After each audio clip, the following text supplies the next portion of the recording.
श्री स्वामी समर्थ मित्रांनो, माझ्या चॅनलवरती तुमचे खूप खूप मनापासून स्वागत आहे.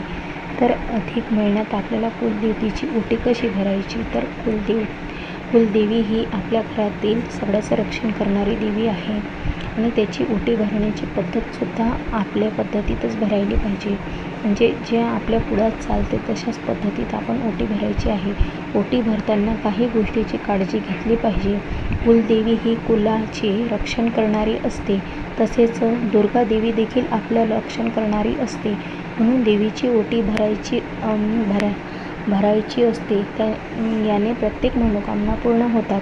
एका ताटात आपल्याला साडी घ्यायची आहे. आपल्या येथे परंपरेनुसार नऊवारी साडीने ओटी भरायची आहे. तर नऊवारी साडी ठेवावी आणि देवीला अर्पण करायची.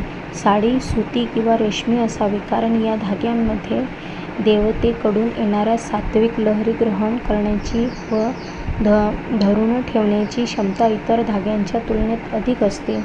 तर साडीचा रंग काळा किंवा निळा नसावा. याऐवजी आपण लाल, केशरी, पिवळा, हिरवा, जांभळा असा रंग निवडू शकतो.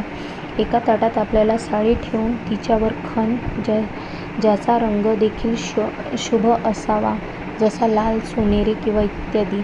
तसंच संपूर्ण पाण्याने भरलेला नारळ किंवा अखंड सुपारी किंवा अखंड खोबऱ्याची वाटी ठेवावी. हळद कुंकू, हळकुंड, हिरव्या बांगड्या, हार, गजरा, तांदूळ आणि खडीसाखर देखील ठेवावी. अनेक लोक 5 वाण ठेवतात, ज्यात हळदकुंड, सुपारी, खारीक, बदाम आणि श्रीफळ याचा समावेश असतो. नारळाची शेंडी देवीच्या दिशेने असावी. ओटीत पानाचा विडा ठेवणे देखील महत्त्वाचे आहे.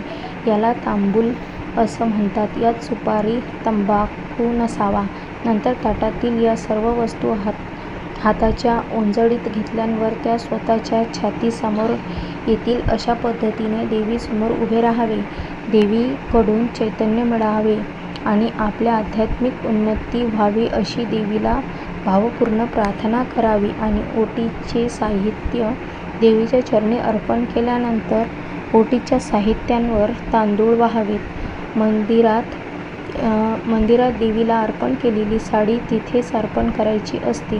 तसंच घरच्या देवीला अर्पण केलेली साडी आपण परिधान करावी किंवा एखाद्या सवाशिणीला पण देऊ शकता.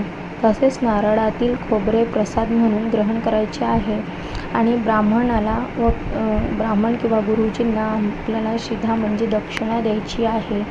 तर अशा प्रकारे तुम्हाला देवीचा खण आणि देवीची ओटी भरायची आहे. तर व्हिडिओ आवडला असेल तर लाईक, शेअर, सबस्क्राईब नक्की करा. श्री स्वामी समर्थ लिहायला विसरू नका. श्री स्वामी समर्थ. जय जय स्वामी समर्थ.